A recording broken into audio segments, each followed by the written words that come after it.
kopi, kita pesenan dulu. Bapak mau minum? Air putih boleh, teh juga boleh. Ini enaknya sore-sore yang ngata-ngata, Pak. Mbak, Bu, pesen boleh satu, Pak. Ada minuman warna boleh. Saya teh hangat juga tawar bening. Teh. Ya.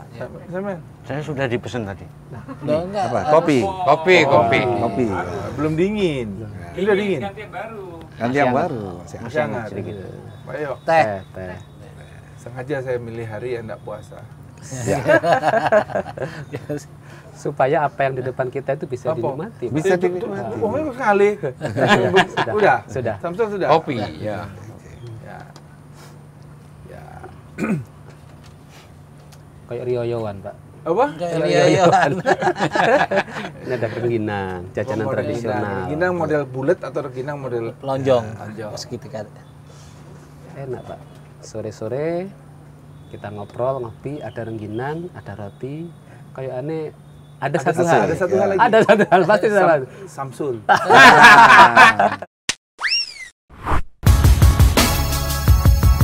Selamat sore. Assalamualaikum warahmatullahi wabarakatuh. Waalaikumsalam warahmatullahi wabarakatuh. Halo sahabat, ketemu lagi dengan saya Febrian Kahar. Kita ketemu di acara Osersan. Obrolan serius tapi santai. Bersama saya hari ini, seperti biasa, saya ditemenin oleh Pak Yoyo, Pak Dr. Ridiono, sama Abah Samsul.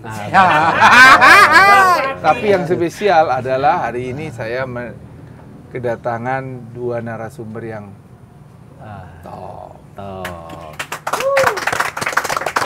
Bapak Arif Cahyono SE dan Bapak Heru Putranto.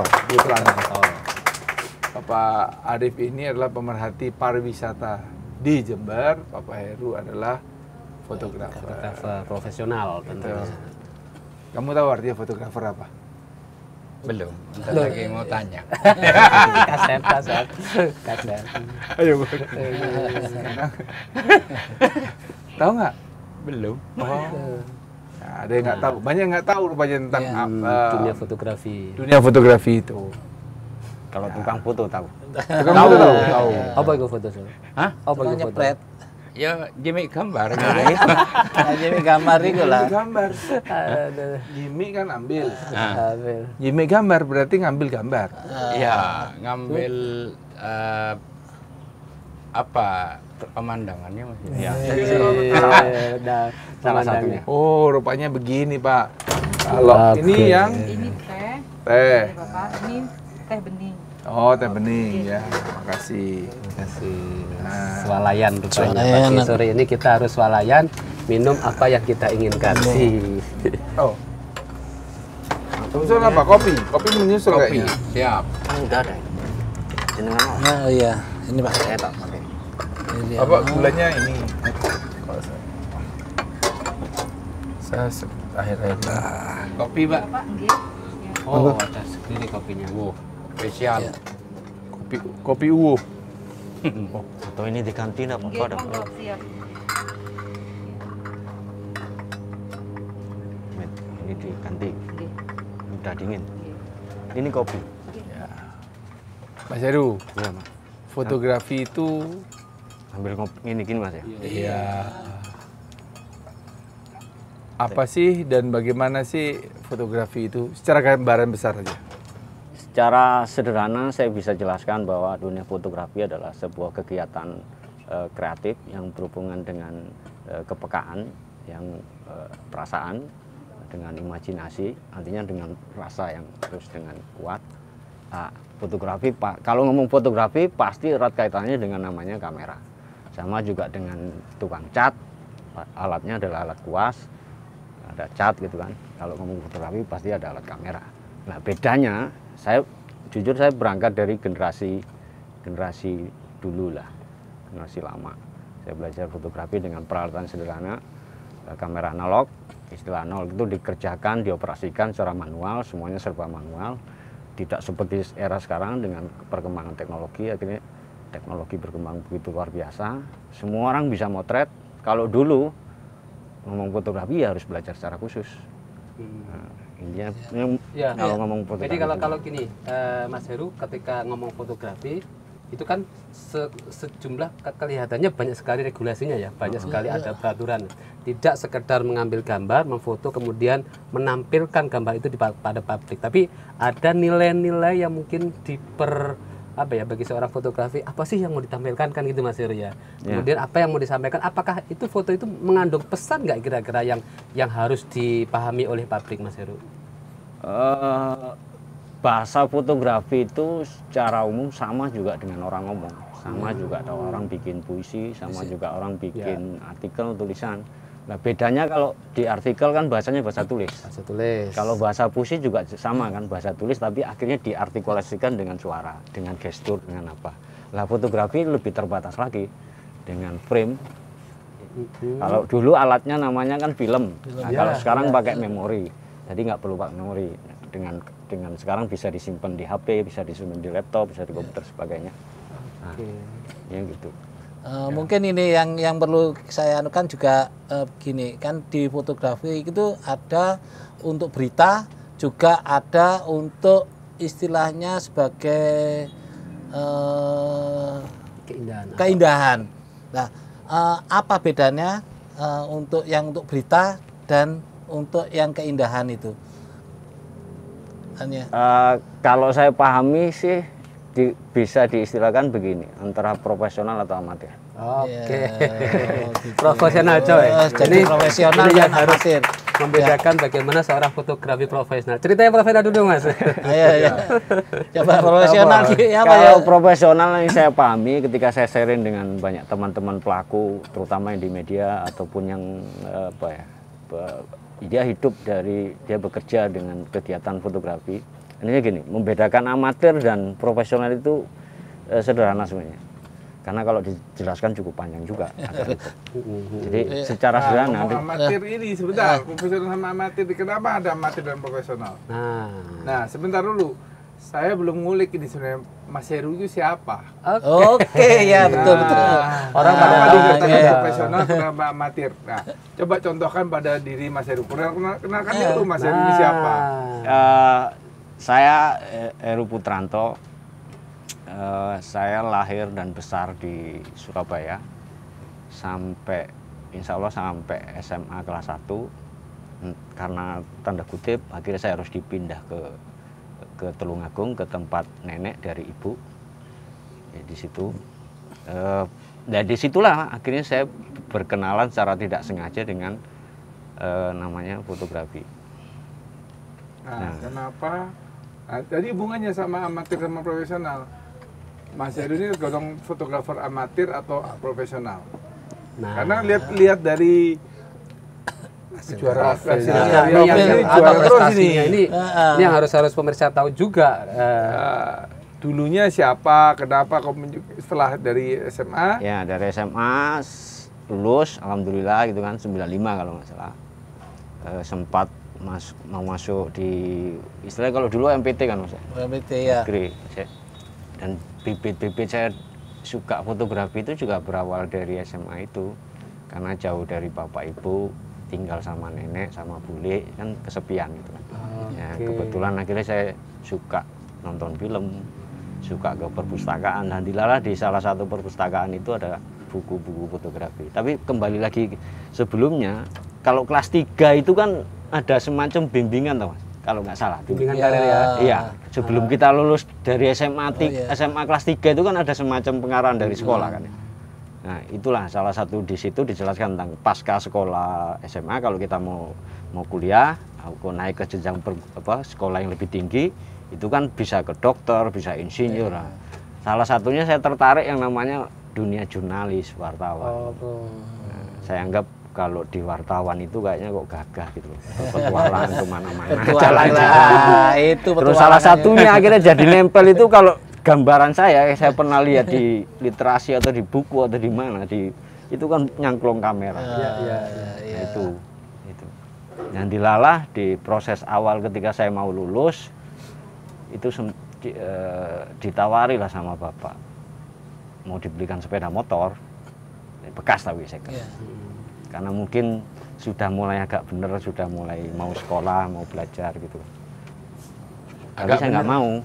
Terus mintanya apa? Terus Ada yang lain. Ada yang nggak bener sekarang belum ada Camilan. Ayo Camilanya ada yang nggak ya?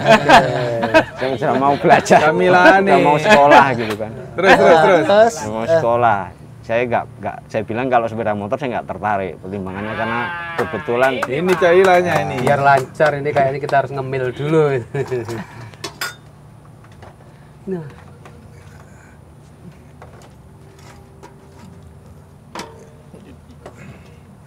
Udah di sini aja. Iya. Yang di sana nggak usah. ayo sambil ini saya terus ini. Iya terus. Terus Terus. dong. Gimana? biarkan ini berlalu, Mas. Biarkan ini berlalu. Monggo, Pak. Nggih. Jadi Jadi saya ingat saya kelas 3 waktu itu. Kelas 3 mau lulus. Nah kebetulan juga pasca dari semacam konseling, semacam arahan dari pihak sekolah lewat salah satu lembaga apa gitu saya lupa. Itu ditawari sepeda sama bapak saya untuk ya mungkin karena saya dianggap sudah mulai mau belajar, mau sekolah duluan. Jadi ada tawaran itu sebagai reward mungkin sebagai bagian bentuk sayang orang tua sama terus saya. minta apa? Ya kak, Setelah- saya enggak mau minta sepeda, Mas. Lah iya Saya minta makanya kamera. Oh, minta kamera. Iya, Kelas iya. 3 akhir itu mau lulus. Ingat saya begitu. Padahal ya nggak bisa, belum bisa. Mengoperasikan kamera Iya, optimal belum bisa ya, Mas. hanya, ya? hanya ada semacam Niatan. keinginan, impian, cita-cita bahwa besok kalau sudah besar ingin jadi wartawan lah. Nah, salah satunya saya pahami kalau wartawan bisa motret. Nah, berawal dari situ. Oke. Dan tidak pernah saya kursus atau minta, nggak pernah. Belajar secara otodidak sampai akhirnya kuliah pun saya juga nggak pernah belajar secara khusus, dan kuliah alhamdulillah juga Kuliah di pindah-pindah. mana? Kuliah awal di Saya lulus 95 Mas. Iya. 95 di ikut UMPT nggak lolos karena mungkin terlalu tinggi pilihan komunikasi UGM sama UNER waktu itu. setelah itu Dan sempat nganggur. ah, Nah, ikut bapak di terminal, ikut Pak Lik di terminal, jadi kernet, macam-macam, jalan-jalan, berpetualang gitu. Kesempatan yang kedua apa yang ketiga itu saya baru nyoba lagi. Yang ketiga saya baru nyoba lagi. Karena saya sadar bahwa sudah sekitar 2 tahunan nggak belajar, ya. saya nyoba UMPT lagi. UMPT yang ketiga, yang kesempatan terakhir saya nyoba UNED. Karena saya lihat di UNED bukan ada ilmu komunikasi, tapi ada ilmu fakultas sastra kalau nggak salah. Dan saya pahami sastra itu salah satu arah Media untuk ketika menyampaikan itu. ide. Ya. Habis itu ketemu hubungannya sama radar apa? Hubungannya sama radar ini mau cerita lagi agak panjang Mas. Ini kan dunia sejarah, sejarah dunia di pengalaman mana- Mas Hendru. Karena di saya mana kuliah- bisa jadi amatir, profesional. Karena profesional profesional nih, itu iya. kan Iya, karena saya kuliah itu hampir 7 tahun dan hampir DO sebenarnya. Karena faktor ya saya jalan-jalan dan melakukan kegiatan fotografi itu. akhirnya masuk radar itu. Ya. menemukan Ya. dunianya. Ada. Ya mungkin ada perbedaan dulu Mas Heru sebagai seorang jurnalis atau jurnalis fotografer dengan jurnalis bebas sekarang ini ya. ya. Gitu. Kalau fotografi di dunia jurnalis itu adalah kepandaian dan kepekaan menangkap momen. Mau bercerita, foto dan cerita. Nah, jadi kepandaian untuk menangkap momen. Tetapi kalau yang sekarang ini transformasinya Mas Heru ini saya melihat kan beliau kepandaian untuk meng-create momen. Oh, Kalau kalau dulu momennya kepandaian- sudah ada, nah, tapi bagaimana menangkap momen menangkap itu? momen Kalau sekarang tersebut, menciptakan sebuah momen, sebuah momen supaya untuk bisa diceritakan pada pada publik ya. gambar. Oke. Karena kan fotografi itu kan sama dengan bahwa satu gambar itu sama dengan sejuta. Sejuta Kata. makna, sejuta cerita. Jadi itu yang saya melihat Mas Heru Putranto ini itu dulu sebagai jurnalis adalah kepandaian dia menangkap momen. momen ya. Ya. Tapi kalau sekarang transformasinya Mas Heru adalah bagaimana meng-create momen kondisi. tersebut menjadi gambar yang bagus. Yang bisa bercerita. Yang bisa bercerita. Iya. Itu mungkin. Jadi kalau sudah menang berapa kali Mas? Mengikuti Itu, lomba-lombanya. Itu Ya, kayaknya yang berjajar banyak paling ya. berkesan lah. yang terakhir yang terakhir dan berkesan. Yang berkesan sebenarnya malah ini sekitar 2 tahun yang lalu, karena itu yang paling besar. Apa itu? Dan saya dapat momen itu juga secara tidak sengaja sebenarnya. Jadi berawal dari ada peristiwa, karena insting jurnalistik ya, karena dulu saya di media, di salah satu media, ada kalau nggak salah tahun 2021 kurang lebih atau 2002 ada peristiwa hiu paus terdampar di daerah Sumberjo, Kecamatan Ambulu, Jember, di pantai Payangan, Teluk Lop kalau sekarang. Jadi saya kasih tahu teman yang masih aktif di media, terus saya bilang ini, dia tertarik. Nah, akhirnya saya janjian sama dia, berangkatlah subuh sekitar jam 4 sana, motret lah sampai sana sekitar jam 6. Di daerah mana itu? Teluk Lop, Payangan, Desa Sumberjo, pantainya Payangan kalau orang lokal bilang, di sekitar Teluk Lop itu. Tuh. Ya motret itu sudah bagus, ya dapat gitu. Nah, Setelah pandemi ya berarti? Ya setelah pandemi udah agak meredah gitu. Nah biasa kan kalau kita udah dapat satu momen, biasanya karena jauh mau kemana lagi nih gitu kan. Akhirnya perjalanan mau ke daerah Sabrang, masih di Kecamatan Ambulu tapi beda desa. Nah arah ke Sabrang itu melewati persawahan. Nah, kebetulan di persawahan itu saya sebenarnya nggak terlalu fokus. Kebetulan saya kan bonceng teman ini dari salah satu media, boleh saya sebut, Detik. Iya. Nah itu masih muda, karena dia ikut faktornya karena pengen belajar juga. Karena dianggap kita yang lama, yang agak senior, dia pengen belajar caranya motret, caranya menggali informasi, buat berita itu kayak apa gitu. Nah tiba-tiba saya udah lewat jalan itu sekitar hampir berapa ratus meter, 200 atau 300 meteran. Dia bilang, Mas, tadi ada petani ngairi sawah pakai gas LPG.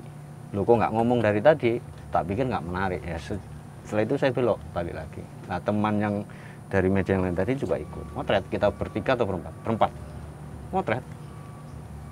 Nah, akhirnya kebetulan suatu saat ada momen, kalau nggak salah KSDM, Kementerian Sumber Daya Mineral dan Energi itu Mas, artinya lumayan besar. Saya ikutin nyoba isinya karena by email kan, saya kirim email, udah saya nggak pernah lagi mantau karena prinsipnya saya ikut lomba itu kan kirim sudah lupakan gitu kan. Baru ketika ada info kita respon. Sekitar hampir 1 bulan lebih info, redek. Padahal secara peristiwa, secara momen sederhana, dan saya cara ambil gambar pun juga sederhana. Tapi justru gambar itu bisa bercerita ya, karena kepada faktor orang kekuatan pemanfaatan sebuah momen yang bisa dijelaskan kepada masyarakat gitu ya. Masih disimpan gambar itu? Masih di Facebook, di Instagram mungkin yang paling. Ntar lagi kita tampilkan di sini. Ini gambarnya, contohnya ya. Contohnya ini. Nah,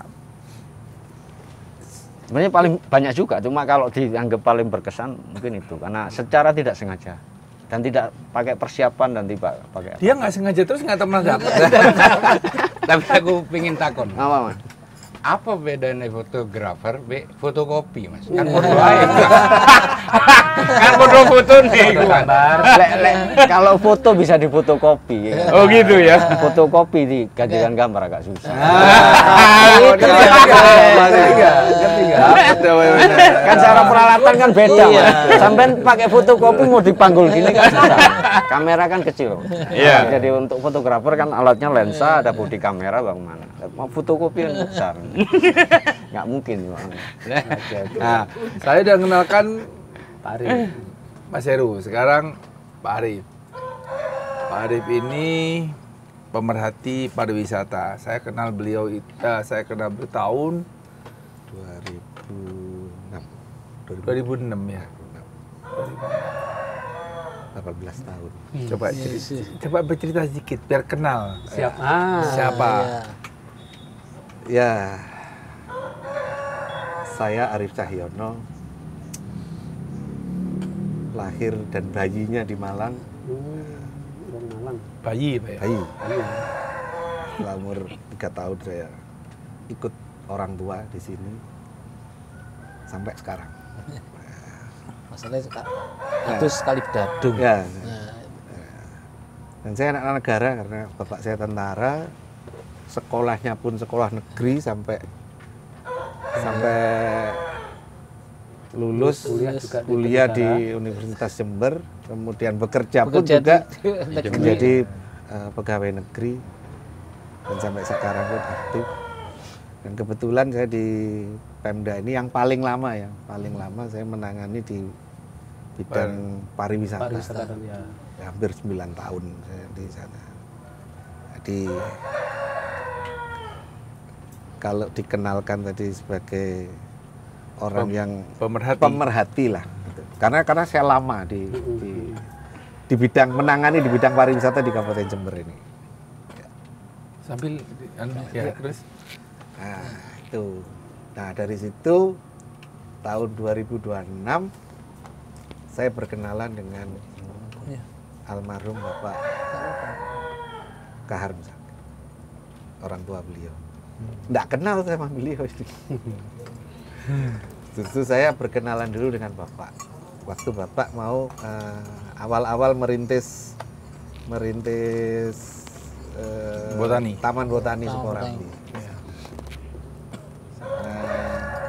Kalau Bapak kesepian, minta ditemani untuk makan siang di sana. Sampai suatu saat Bapak memanggil putra kesayangan beliau ini. Nah, perkenalan sampai saat ini, berarti sudah 18 tahun. 18 tahun kita bersahabat dengan beliau ini. Dengan segala suka dan duka. Ya. Nah, ternyata dunianya sama juga, Pak. Sama juga, fotografer juga. Menurut Pak Arif, fotografi itu apa? Kalau saya mengkaitkan fotografi itu dengan dunia pariwisata, bahwa tadi dikatakan bahwa satu gambar itu lebih bermakna dari 1.000.000 kata. Jadi dinarasikan apapun juga dengan satu gambar pun cukup, dengan narasi panjang. Nah, oleh karena itu antara dunia fotografi dengan dunia pariwisata itu sebetulnya kalau saya mengistilahkan two sides and the same coin, dua sisi mata uang yang nggak bisa dipisahkan. Betul. Ya, nggak bisa dipisahkan. Karena sama-sama pentingnya. Sama-sama pentingnya dan sama-sama viralnya suatu tempat wisata itu karena produk fotografi. Pasti itu. Ya. Nah, sekarang ini kan perkembangan dunia fotografi kan sangat luar biasa. Ya. Dulu dari fotografi analog menjadi dunia fotografi digital, dan sekarang sudah beralih ke mirrorless. Ya. Sekarang dulu dengan peralatan yang sedemikian besar, sekarang cukup di HP pun juga walaupun dengan smartphone itu kan agak terbatas. Kita meng-create suatu momen, meng-create suatu kegiatan itu kan juga ini. Menurut saya profesional atau amatir itu adalah bagaimana dibedakan, bagaimana satu objek yang sama itu angle-nya berbeda-beda. Nah, antara yang amatir dan profesional itu kelihatan banget bagaimana cara mengambil angle dari sebuah objek yang sama. Sama dengan dunia lukis yang seperti disampaikan Mas Heru. Satu objek lukisan yang sama dilukis dengan orang yang berbeda, maka hasilnya berbeda. Ya, karena visual masing-masing orang, ini berbeda sekali. Berbeda sekali. Kita memandang satu objek dari depan dengan sedikit bergeser aja, maka objek itu berbeda. Ceritanya juga akan berbeda. Iya. Sama dengan tadi Mas Heru, ada satu momennya sama, yang difoto sama, tapi angle yang diambil itu berbeda, maka hasilnya akan berbeda juga. Sudut pandang pendekatannya berbeda. Itu yang membedakan. Karena kalau profesional atau tidak itu kan sebutan kan, sebutan Istilah. saja. Ya, karena apa? Karena kita menyebut profesional karena portofolionya. Karena portofolionya seperti Mas Experience-nya Heru, seperti ya, apa, experience-nya hasil seperti yang apa, dihasilkan sudah seperti apa. portofolionya kan sudah sangat-sangat baik itu di dunia jurnalistik dulu. Nah, sekarang dunia freelance beliau, nah, itu yang membedakan itu kan karyanya, portofolionya. Kalau yang amatir dia tidak mementingkan portofolio itu. Padahal satu portofolio seseorang ini akan sangat menentukan. Ya, karena seperti contoh Mas Heru ini juga diminta menjadi kontributor dari beberapa media-media, bahkan media-media asing seperti NetGeo ya. NetGeo pun juga gitu. Nah, kenapa media-media sebesar itu minta beliau untuk jadi seorang kontributornya? Kan dilihat dari hasil karya yang ada di portofolionya itu. Nah, sehingga kan sangat berbeda. Nah, kembali lagi kepada dunia pariwisata, apa sih kaitannya fotografi dengan dunia pariwisata? Kita bisa memperkenalkan diri ya apapun juga di dunia pariwisata ini pasti tidak terlepas daripada media sosial yang ada. Ya, sehingga hasil-hasil fotografi ya, baik itu yang amatir maupun yang profesional, begitu ditampilkan di ini akan mengangkat dunia pariwisata. Akan mengangkat dunia pariwisata. Memviralkan istilahnya, memviralkan dan itu. Enggak. Jadi kayak masakan, kalau kita masakan, kalau masakannya nggak enak kalau nggak ada yang menceritakan apa sih masakan itu, seperti itu ya Pak Ari. Jadi itu pemirsa. Kembali ke profesional, menjadi seorang amatir fotografer. Itu dasar yang paling, elemen dasarnya apa kira-kira? Skill ya. Mas Heru. Oke. Tadi kan sempat ditanyain bedanya apa amatir sama profesional. Ya. Kebetulan kan udah Ini dijelaskan yang amatir panjang lebar oleh ambil kue terus Pak ini. Arif. Nah, Yang amatir berdasarkan pengalaman saya Ini aja. pengalaman saya secara pribadi dan diskusi juga dengan teman-teman baik secara lokal ataupun teman-teman yang ada di nasional. Sebenarnya sederhana sekali cara untuk melihat atau mengukur bahwa ini bisa dikatakan profesional ataupun amatir. Jadi ukurannya adalah dikatakan profesional itu ketika misalkan saya atau teman atau siapapun, Pak Yono, Pak Yoyo misalkan hidup menghidupi anak, istri dan keluarganya, beliaunya dari kegiatan fotografi. Sekecil apapun itu bidang ataupun momen fotonya, selama dia mendapatkan hasil dari proses kegiatan fotografi itu bisa dikatakan profesional. Terlepas dari dia pakai alat yang mahal, apa alat yang sederhana, totalitasnya itu yang dihargai ya Mas. Ya, proses perjalanan dia hidup, dia bekerja, dia melakukan proses aktivitas harian dengan mendapatkan sesuatu dari situ dan dia hidup dari situ, itu bisa dikatakan. Jadi fotografer keliling itu jangan dianggap remeh. Iya. Kebalikannya kalau amatir seperti jalan Pak Arif mungkin tadi bedanya ada di semacam hasil, lebih ke hasil kan. Kalau profesional mungkin bagi orang awam bayangannya kalau udah dibilang profesional pasti hasilnya bagus. Kalau amatir hasilnya pasti mungkin kurang bagus. Padahal nggak gitu juga. Amatir itu bahkan banyak yang hasilnya jauh lebih bagus, melebihi dari amatir karena kontinuitas, karena proses dia terus secara peralatan, penguasaan teknik, itu jauh lebih bagus. Tapi bedanya mereka tidak mengkomersilkan itu istilahnya. Dia tidak hidup dari situ, dia hanya untuk senang-senang, untuk berkarya saja. Secara sederhana yang saya bisa sampaikan berdasarkan pengalaman saya pribadi dan saya sharing dengan teman-teman, amatir sama profesional batasnya di situ. Nah, fotografi itu punya dasar.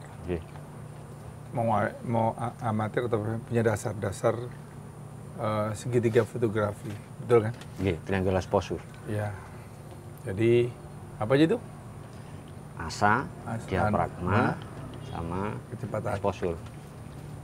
Asa, diafragma, exposure.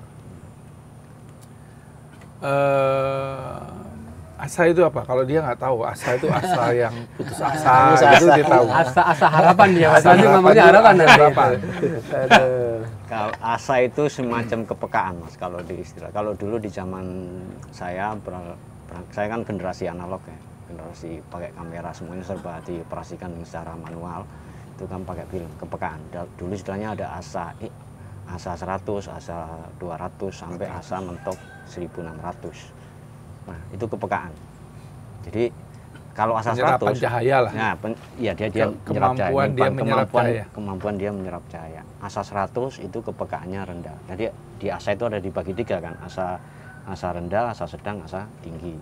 Nah, asa sedang itu untuk misalkan dalam situasi yang agak remang gini mungkin dia kurang bagus. Kalau outdoor mungkin dia lebih optimal.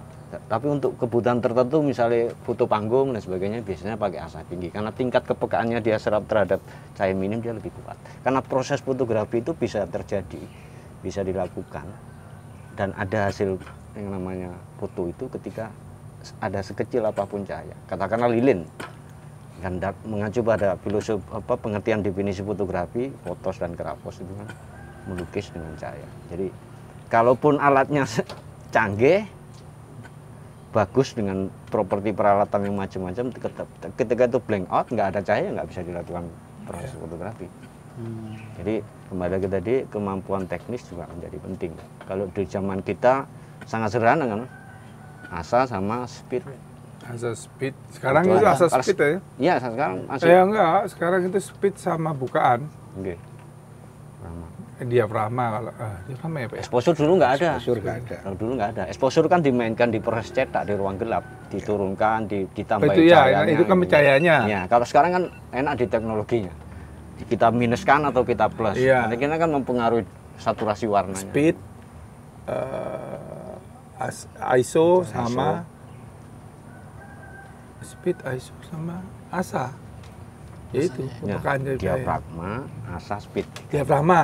Diafragma, bukaan. Speed. Nah, istilahnya kalau jendela, dibuka lebar, dibuka. Jadi kalau makin dibuka lebar suhul, itu apa namanya kemampuan nyerap cahaya banyak. Berarti ono cendelone yo. Ya, Betul-betul tiga. jendela ya. Kalau dulu 3, Mas. Balik lagi, Mas. Cendelone sapa? Diafragma. Diafragma ini kaitannya dengan besar kecilnya pencahayaan yang kita ukur intensitasnya. Terus yang lagi kecepatan. Kecepatan ini terkait dengan objek. Objeknya ini berlari, diam, jalan atau bagaimana. Kecepatan asa ini terkait pencahayaan. Gitu. Pencahayaannya terang, panas, terik, gelap. Nah, ini pengaruhnya di sini. Tapi ini harus dikombinasikan secara teknis, Mama. Rata-rata semua orang yang jago di fotografi intinya kalau fotonya bagus pasti menguasai ini. Nah, ditambah lagi dengan era sekarang dengan kecanggihan teknologi ada namanya exposure. Kalau dulu kita bermainnya di ruang gelap, tinggal kita tambahi cahayanya atau kita kurangi cahayanya, intensitas durasi menit detiknya itu. Nah, kalau dulu tergantung di proses cetak, kalau ini bisa di kamera, ada di exposure. Kalau itu tandanya ada di plus minus ya, Mas. Itu kalau di beberapa kamera yang banyak canggih sekarang, hanya exposure aja, coloring juga ada ya kan. Lebih Ada namanya pakai So Kelvin. seneng-seneng di ruang gelap sampe. sudah gelap. Wis gelap. Kalau di ruang gelap, gigi ompong pun.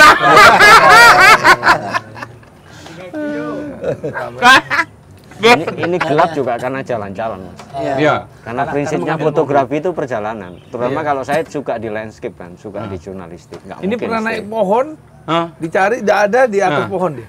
Iya. Moto. Untuk mencari momen tadi. Untuk Mencari sebuah apa menangkap ya? momen. Ya tadi saya bilang Saya pernah naik-naik juga. Nggak apa. Tapi nggak turun. Enggak mudul-mudul. Itu memang teknik-teknik seperti itu kan harus kita kuasai. Iya. Nah, seperti sekarang ini kan sering-sering kalau kita lihat jurnalis-jurnalis itu pas pada waktu malam ya, itu menemukan sesuatu berita atau itu, sedangkan dia nggak bawa peralatan yang kan. Itu Persiapan. bagaimana cara mengantisipasi seperti itu, menangkap momen seperti itu. ya, makanya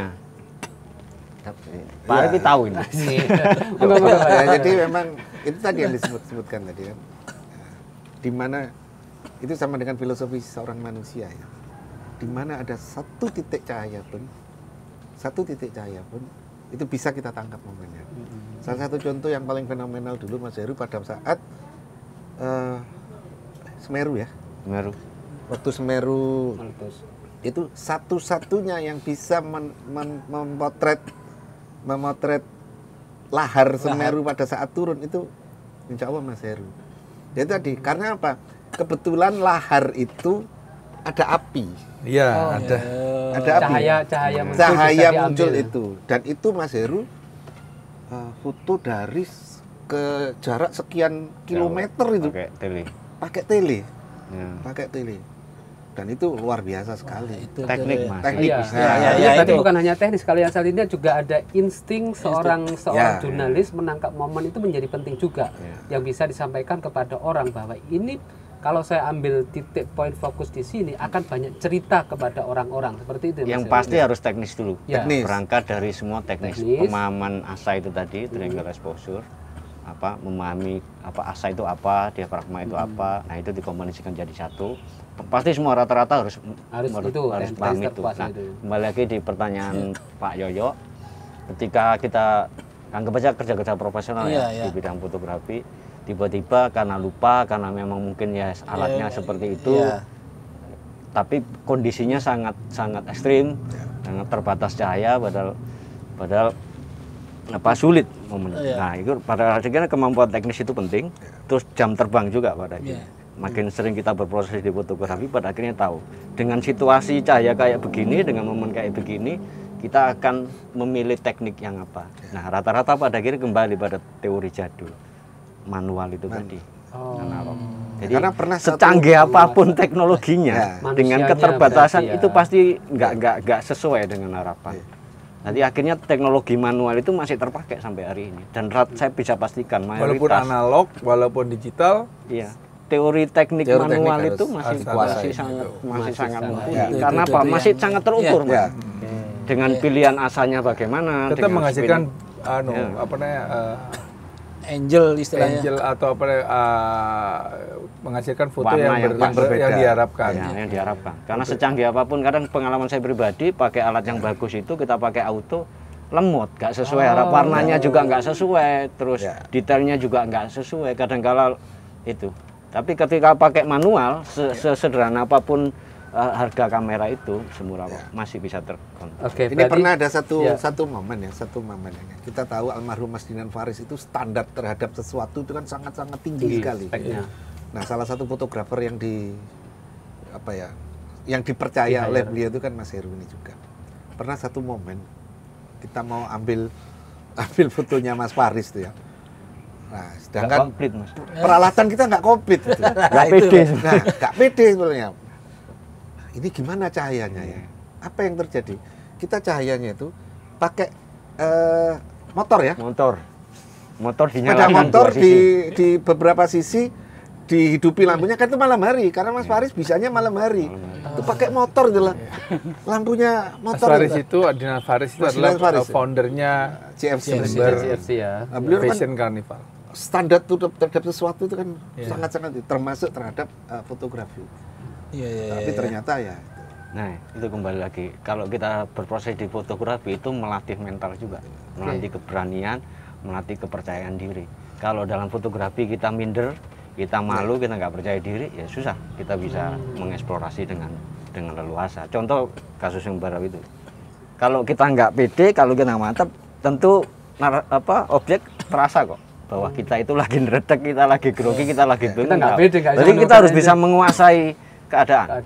Ya, seterbatas apapun alat yang kita punya gitu. Ya macak paling pintar, paling menguasai di bidang. Jadi artinya mental sangat berperan di situ. Presiden itu bisa memerintah terhadap semua rakyatnya. Cuman ada dua profesi yang bisa memerintah presiden. Tukang cukur. Tukang cukur sama tukang foto. Itu hebatnya. Ada ada satu hal yang saya garis bawah ini. Pemirsa juga ini, sehebat apapun eranya, alat peratnya, tapi di sini ternyata yang paling menentukan sebuah hasil karya fotografi ternyata adalah sumber daya manusianya. Sumber daya manusia. Itu yang harus digaris bawah. Istilahnya kalau di fotografi man behind the camera. Orang di balik kamera. Oke, mantap. Semahal apapun alatnya, tapi kalau Mas Heru memotret pariwisata di objek pariwisata Jember atau objek atau apa yang paling menarik di Jember? Jember ini lengkap ya Mas. Kenapa salah satu akhirnya saya memilih untuk stay dan tinggal di Jember? Bagi saya yang suka petualangan, dikombinasikan dengan kesenangan di fotografi itu melimpah, banyak potensi yang bisa kita eksplorasi. Contoh pantai kita punya, pegunungan, hutan kita punya, flora fauna kita punya. Pantai punya berapa pantai Pak gitu? Hampir sepanjang pantai selatan. Sepanjang pantai selatan itu mulai Bandi Alit, mulai Teluk Hijau ya. Kemudian sampai Nanggelan, Cangaan, perbatasan Lumajang, Paseban, Cemara. Dari Cangaan ada Payangan ada Pantai Tengah, Pantai Cemara, kemudian Watu Ulo, Papuma, kemudian dilanjut Buger sampai ke banyak sekali. Sepengalaman saya mengeksplorasi Jember, apalagi kebetulan beliau pas waktu jadi kepala dinas, saya dikasih kesempatan yang luar biasa untuk mengeksplorasi keindahan Jember, baik dari sisi alam natural, alam yang alami, dan wujudnya bisa pegunungan Argopuro itu, terus perbukitan, pantai, air terjun, danau, banyak. Perkebunan ada, pertanian ada, semuanya. Termasuk kultur juga. Culture-nya juga luar biasa. Flora pun juga kita kan juga punya taman nasional. Oh iya, Taman Nasional ya. Ada salah satu bunga langka yang di lain tempat mungkin nggak ada, namanya Rafflesia. Rafflesia ada di Taman Nasional Marubetiri. Dia banyak. Jadi menyenangkan Jember. Air terjun juga punya. Air terjun banyak. Banyak. Yang sampai hari ini mungkin belum tereksplorasi ada di lereng Argopuro, tapi kesulitan kita ke sana. Itu ada juga. Iya. Dan itu bagi fotografer petualangan, wildlife, bagi fotografer landscape, jurnalis itu ladang. Itu tantangan. Itu alam. Ya. Manusianya? Manusia termasuk gini. Saya di daerah Jember ini kan kalau nggak salah ada dua kultur utara sama selatan. Kalau utara itu lebih ke Madura, kalau yang ke selatan lebih ke Jawa, kultur Jawa Mataraman istilahnya. Nah itu yang menarik adalah yang utara justru lebih beragam, lebih variatif karena ada petani, ada nelayan, ada kebun, terus ada masyarakat hutan itu, Sanggem itu. Jadi bedanya kalau yang di selatan itu karakter orangnya lebih ke orang-orang yang yang familiar, yang kalau orang Jawa itu santun, mudah beradaptasi, terhadap kegiatannya itu lebih meskipun keras tapi mereka sangat menikmati, dan itu kalau diekspresikan dalam sebuah wujud foto asik gitu loh ekspresinya. Keras kehidupan mereka kayak contoh nelayan, tapi mereka dengan ekspresinya bisa kelihatan menikmati. Bedanya lagi kalau yang di utara itu kan lebih ke daerah gunung. Lebih ke perkebunan, jadi keras mereka. Jadi menurut saya sih ya, selama ini saya eksplorasi di sana. Di utara itu lebih struggle, karena lebih struggle istilahnya apa ya? Kalau di foto itu ekspresinya keras. Istilahnya tidak banyak senyum. Kalau yang di utara itu rata-rata welcome, dia ada senyum dengan ekspresi bahasannya. Oh jadi selatan lebih keras. Lebih keras. Oh, utara. Jadi utara lebih keras karena mungkin karakter kultur wilayah, alamnya. Kalau di selatan meskipun agak kesulitan keras, kalau kita karena mungkin saya Jawa Mas ya. Kalau ke utara kan keterbatasan bahasa. Jadi saya sulit untuk beradaptasi ngomong memahamkan. Tapi kalau ke selatan karena saya Jawa, ngobrolnya enak, nyambungnya enak. Jadi mereka welcome. Jadi itu bedanya, motret itu juga ada proses komunikasi, ada proses dialog, pada akhirnya ngomong riset juga, memahami itu. Kalau dari bendanya Pak? Gini, kita ngomong awal pariwisata. Iya. Persyaratan pariwisata itu kan ada namanya 3A, triple E. Iya, angel ya. Iki kudu ngene iki. Kudu ngono iki. Yang pertama adalah accessibility, akses. Akses, ya. Ya, Kemudahan, ya kemudahan. kemudahan untuk kita datang. Alhamdulillah bahwa akses jalan di Kabupaten Jember ini sudah lumayan. Kemudian akses untuk orang datang ke Jember pun juga sekarang rata-rata kalau dari Surabaya itu 4 jam. Kereta api pun kita ada 12 Ada jadwal. stasiun, ada terminal, Ya, ada bandara, terminal dan ada sebagainya. pelabuhan. Nah, itu menarik itu, Pak. Kemudian yang kedua adalah amenity. Amenity Apa itu amenity? sarana pendukungnya, Hmm. hotel dan macam-macam lah. Kemudian yang ketiga, yang ketiga adalah attraction, atraksi. Oh, Ya, kontennya berarti ya. konten. Nah, tiga-tiganya ini sudah dimiliki oleh Jember. Hanya begini, kekhasan yang diperlukan sekarang kan kekhasan. Ngomong misalnya, ngomong pantai, semua punya pantai. Ngomong gunung, semua punya gunung. Ngomong sawah, semua punya sawah. Tetapi bagaimana agar supaya itu menjadi khas? Kalau kita hanya menjadi follower aja, kita nggak bisa di pariwisata. Kalau mau dikenal, itu kita harus menjadi pionir. Salah satu contoh bahwa kita menjadi pionir di bidang karnaval, Oh, Iya. ya kan? Iya. Maka terkenal kita. Kemudian benda, produk. Kita sejak zaman dulu, kita pionir di bidang pertembakauan.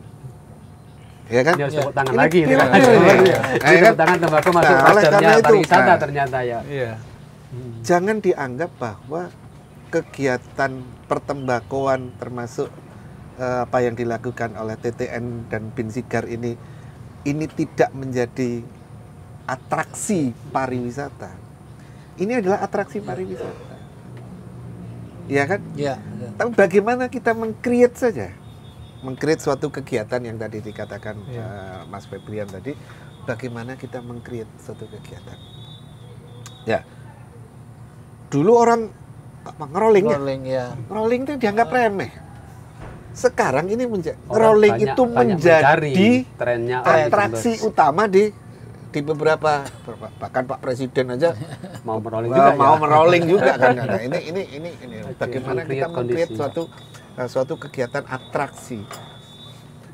Kemudian yang kedua, Jember harus mencari kekhasan tersendiri. Kita jangan ngomong tetangga-tetangga kita sebelah. Karena apa? Kita tidak punya yang dipunyai tetangga, tetapi tetangga itu juga tidak punya Apa yang kita yang kita punya. punya. Nah, oleh karena itu kita sekarang ini harus lebih memfokuskan terhadap apa yang disebut dengan pariwisata modern, namanya MICE. Iya. Meeting, insentif tourism, kemudian exhibition dan conference. Ya. Jember sudah memenuhi syarat untuk itu. Ya. Nah, itu yang harus Sumber benar-benar dayanya tinggal kita bagaimana mungkin sumber dayanya. kembangkan. Atraksi harus terus diciptakan, terus di-create. Nah, salah satunya Mas Febrian meng-create suatu kegiatan namanya Jember Kota JKCI, Jember Kota Cerutu Indonesia. Yang ini tidak hanya dikenal di Indonesia, bahkan pemerintah juga sudah menetapkan bahwa Jember adalah kota cerutu karena kita produk cerutunya luar biasa. Kemudian dengan kafe tebingnya juga kita meng-create adanya kegiatan jazz tebing. Iya. Ya, ini sudah ketiga kalinya. Iya. Ketiga kalinya. Ini adalah atraksi. Atraksi yang harus kita ciptakan karena 3 persyaratan ini tadi. Akses kita sudah ada, amenities. Bahkan sekarang ini ada satu yang menggembirakan. Kami kemarin mengajakkan FGD. Karena apa? Karena jalur pendakian ke Pegunungan Hyang Argopuro itu di Bermi udah ditutup. Oh, yang lewat Probolinggo ya. Nah, Probolinggo ditutup sekarang, nggak boleh. Nah, maka para pendaki ini sekarang mencari jalan. Nah, ternyata jalannya lewat Jember yang paling bagus. Itu kemarin kita tawarkan Lebih ada dua, lebih cepat dan aksesnya lebih bagus. Kemudian amenity-nya ya, jadi sarana pendukungnya ini sudah siap. Yang satu dari kita tawarkan dari Badean, ternyata yang paling bagus adalah dari Ketacek. Ketacek malah. Ya, dari Ketacek. Ketacek dari di sana ada di sana mau ke air terjun ya, mau lihat ini. Nah, di sana sudah siap. Dan itu pas untuk difoto. Pas untuk difoto. Lah itu. Iya. Nah, satu sebetulnya cita-cita saya sama Mas Heru ini yang tidak kesampaian sampai saat Bukan ini. belum kesampaian. Belum. Berarti harus disampaikan. Harus Belum nanti. kesampaian, yaitu susur pesisir selatan ya. Kita sudah beberapa kali kita Tidak hanya motret tentang keindahan Tidak hanya pantai, motret, tapi juga bagaimana masyarakat di sana. masyarakat budaya. Kita kepingin susur pantai selatan itu melalui JLS ya. Melalui JLS mulai dari Kencong sampai itu kita rencanakan dua hari satu malam. Pada akhirnya semacam ensiklopedia pantai. Ya. Nah, pantai itu di Jember. yang belum berhasil kita wujudkan dengan Mas Heru. Dan sekarang yang banyak ditunggu-tunggu oleh masyarakat Jember itu kehadiran kembali majalah Halo Jember. Iya. Nah, itu karya menurut saya majalah dengan karya gabungan karya jurnalistik dan karya fotografi yang luar biasa. Bahkan konjen Jepang tuh sampai sering kali bertanya, kok kami nggak pernah dikirimi majalah Halo Jember lagi, karena salah satunya adalah bahasanya bahasa Jepang. Ya, kembali ke fotografi lagi. Nah, apa tantangan seorang fotografer? Tantangannya, kalau dulu kompetisinya tidak, ibaratnya orangnya sedikit. Kalau sekarang banyak. Jumlah peminat Semua orang bisa motret. Tidak perlu. Mulai Kalau dari dulu standarnya harus minimal kamera SLR. Kalau sekarang pakai HP bisa. Itu aja tantangan. Dulu SLR, apa lagi? Mirrorless. Mirrorless sekarang ada lagi. Handphone. Nah, ini Ya, HP. Smartphone. Memang smart bener ya. Ya. Tapi gini juga, ketika itu kan juga jadi perdiskusian di kalangan kita kan, di teman-teman komunitas fotografi, baik yang profesional ataupun amatir. Pada akhirnya teknologi ataupun perkembangan zaman itu mengarahkan sendiri kesempatan dan peluang itu. Ada ruangnya sendiri-sendiri. Kalau di HP mungkin untuk kecepatan, untuk sesuatu brand yang lebih aksesibilitas, bisa diterima semua orang dan bisa dinikmati dilakukan dan dinikmati dengan cara yang instan, yang cepat, itu mungkin dengan pakai teknologi HP. Tapi untuk kegiatan-kegiatan komersil, sebuah produk misalnya dengan dicetak di pinggir jalan dengan ukuran baliho besar, HP nggak bisa memenuhi itu. Jadi artinya kembali lagi skill menjadi utama, peralatan juga menjadi pendukung. Tergantung apa ini yang mau kita kerjakan, apa yang menjadi tujuan dari proyek ini tadi. Mantap. Terus ada satu hal yang ini kalau tadi Pak Ari mencermati bagaimana dunia pariwisata, Mas Heru bagaimana teknik fotografi, yang sekarang justru banyak menjadi diskusi atau banyak menjadi pembicaraan orang-orang kan sekarang kaitannya dengan media sosial. Ya. Nah, bagaimana ini seorang fotografi ini menangkap media sosial itu apakah sebagai challenge atau sebuah opportunity? Karena artinya karya itu kan akhirnya orang bisa menikmati di platform apapun di media sosial. Nah, ini bagaimana menurut Mas Heru, bagaimana mensikapi hal ini, termasuk nanti Mas Ari pendapatnya seperti apa nanti, karena ini hal yang kita sekarang nggak bisa lepas dari HP kemudian platform. Nah, ini bagaimana kaitannya dengan dunia fotografi dan bagaimana nanti pariwisata itu memotret platform digital apapun ini menjadikan sebuah challenge atau menjadikan sebuah opportunity pada dunia fotografi. Jadi gini, ada satu pepatah, tidak ada sesuatu yang abadi di dunia ini kecuali perubahan. Kalau seseorang tidak bisa menangkap perubahan itu, maka dia akan digulung oleh perubahan itu sendiri. Itu yang paling esensi ya. Jadi ini tantangan atau peluang. Bagaimana di dalam teori SWOT ya, kalau kita ngomong agak ilmiah. Kekinian kayak orang-orang sana lah, kayak orang-orang di sana. Kayak orang-orang bukan di sini. Bukan di sini. Beda-beda nanti, Pak. Bagaimana kita merubah tantangan menjadi sebuah peluang. Menjadi suatu peluang. Nah, ini yang paling penting ya. Nah, saya melihat beberapa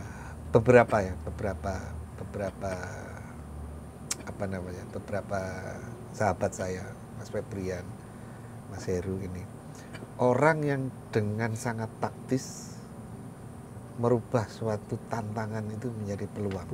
Bagaimana kita dulu di saat krisis, menghadapi krisis pada saat pandemi COVID. Ya, semuanya melakukan sesuatu yang manual, yang hanya textbook saja. Tetapi saya melihat Mas Febrian out of the box, semuanya diem. Justru pada saat itu giat memperkenalkan produk Binsigar terhadap seluruh dunia dengan memanfaatkan era-era digital saat itu tadi. Nah, itulah yang tadi katakan, bagaimana kita merubah suatu tantangan menjadi challenge tadi, menjadi suatu opportunity, peluang. Apa yang terjadi pasca pandemi, semuanya masih melakukan recovery. Nah, tapi Binsigar kan sudah leading ya. Sudah leading kan. Nah, ya, jadi itu yang saya katakan. Sama dengan Mas Heru. Mas Heru ini mentransformasikan kepandaian, kecepatan beliau mentransformasikan diri, merubah dirinya menjadi seorang jurnalis fotografi, menjadi seorang jurnalis profesional. Ini yang saya lihat. Nah, sekarang bagaimana di dunia pariwisata juga seperti itu. Kalau kita hanya melihat pariwisata ini dengan kacamata yang kuno, yaitu bahwa kacamata yang kuno kan orang pergi ke tempat wisata ya dengan di hari libur dengan tujuannya ke sana, itulah berpariwisata. Nah, sekarang enggak. Pergerakan seseorang dari satu tempat ke tempat lain itu adalah pariwisata. Jadi dunia pergerakan itu sudah disebut pariwisata gitu. Ya. Karena contoh misalnya kita mendatangi suatu seminar kan? Itu seminar. Padahal dulu enggak ya. Nah kan, kita datang ke satu seminar. Oke. Seminar itu paling kan apa ya? 7 to berapa lah ya? Jam 7 mungkin jam 8 sampai sore kan gitu loh. Ya, setelah itu malam kuliner, kemudian beli oleh-oleh, ya kan? Jadi menjadikan impact dari sebuah kejadian ini kemudian bergerak bagaimana sektor-sektor pariwisata itu bisa menggerakkan kegiatan-kegiatan yang sudah ada gitu. Ya, beberapa kan yang bisa dirubah seperti itu, yang merubah itu. Salah satu contoh Malang. Malang bagaimana kawasan kayu tangan ini kawasan mati. Mati ya. Dulu kan ya. Sekarang dengan sedikit saja dirubah menjadi kawasan heritage kayu tangan, luar biasa. Di Surabaya dulu kawasan yang namanya Siola, Tunjungan itu setelah merubah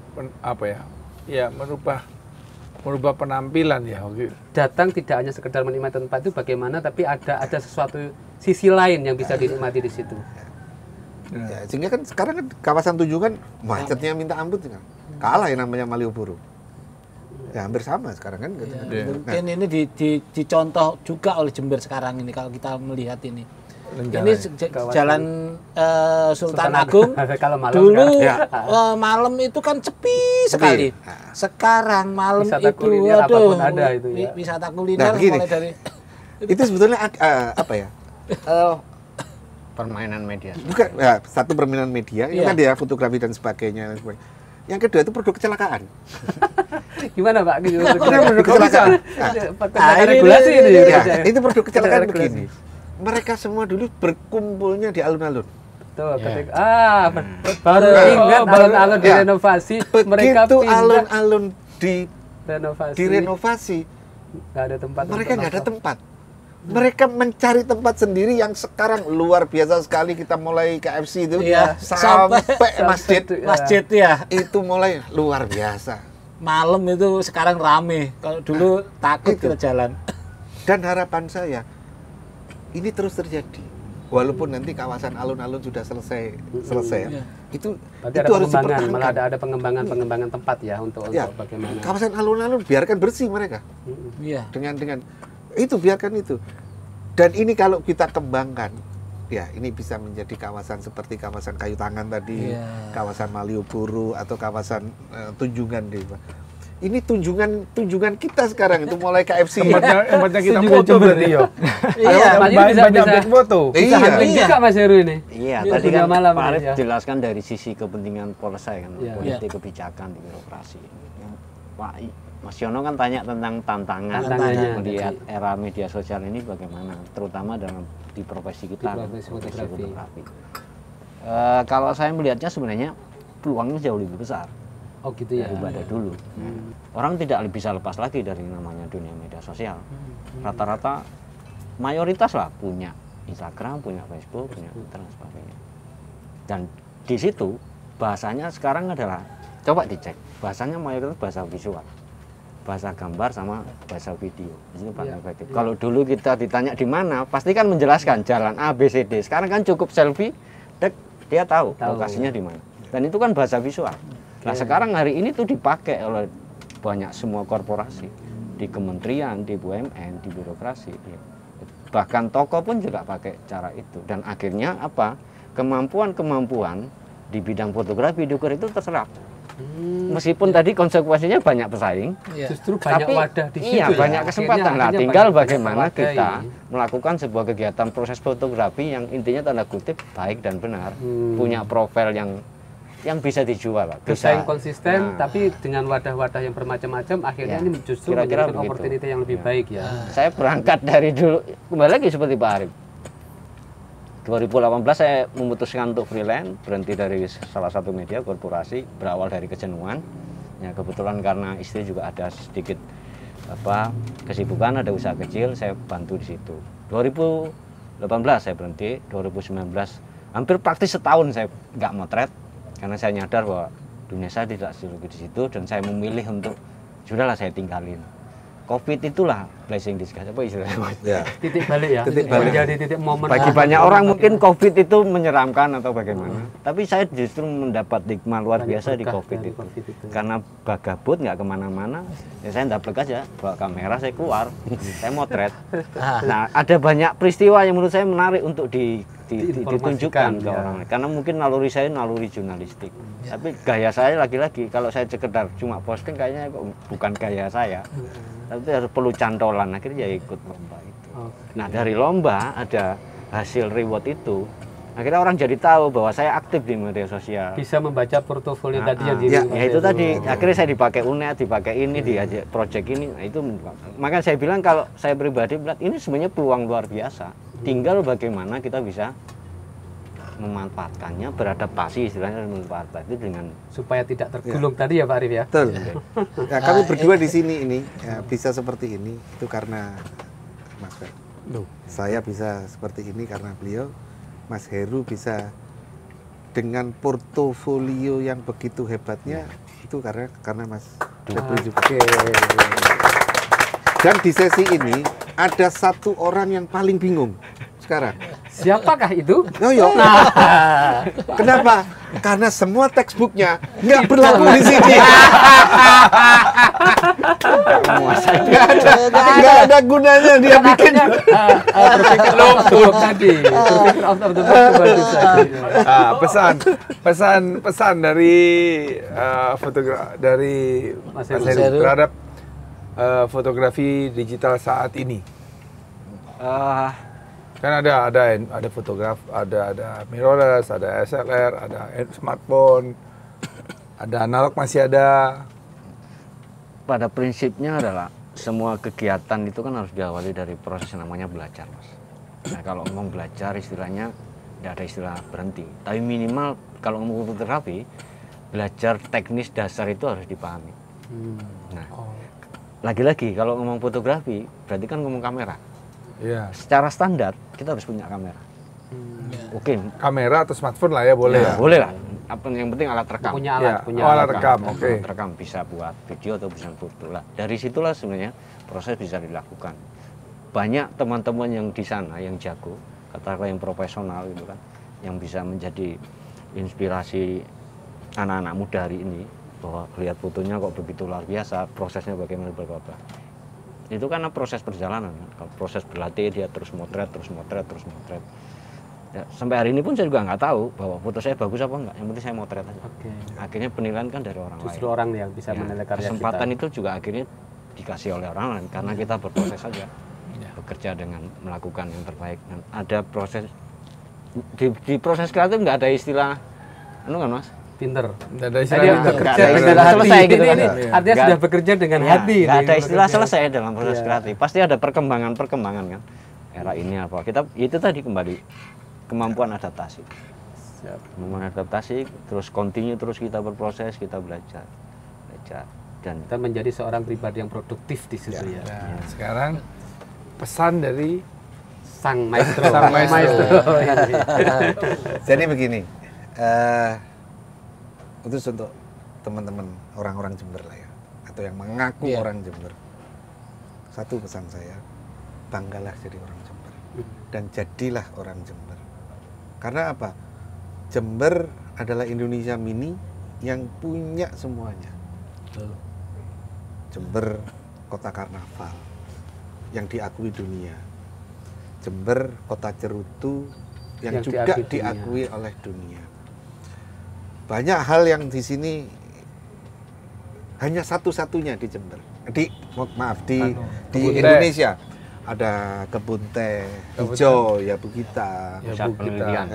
Kemudian ada puslit Puslit kakao, ya, pusat penelitian kopi dan kakao.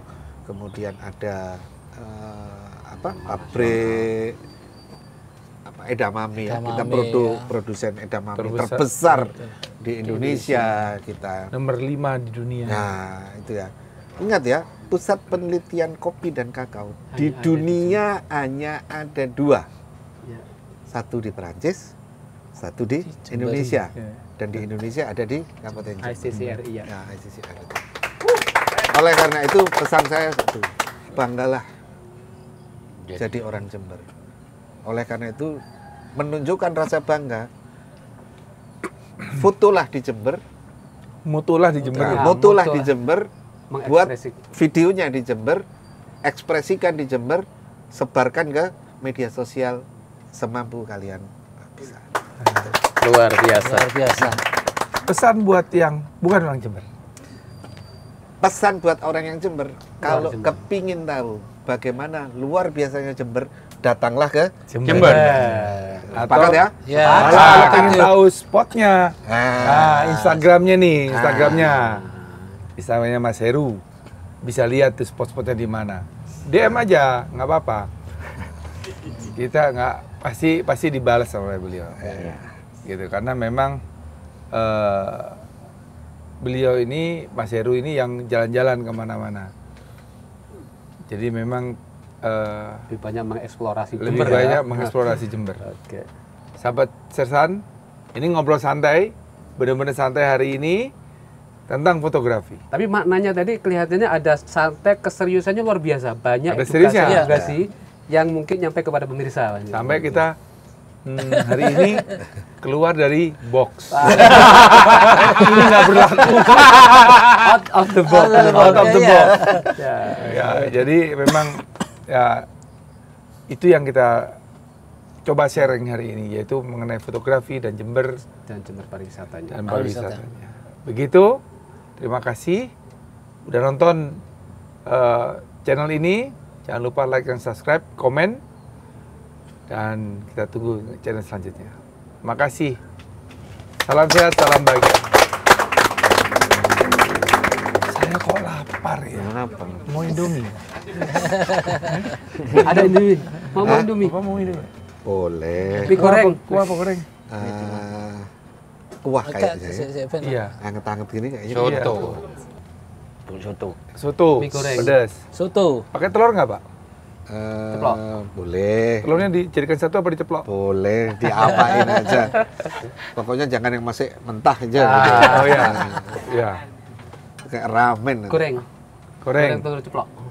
Soto. Pak, yuk. Soto. Soto Yang nggak pakai pedes telur. aja ya. Goreng. Nah itu udah Menikmati. serius sambil santai akhirnya lapar. Lapar ini kita. Dari tadi. Makasih Pak. Siap, Makasih Pak. Makasih Pak. Dari tadi yang ngajuin pertanyaan kan.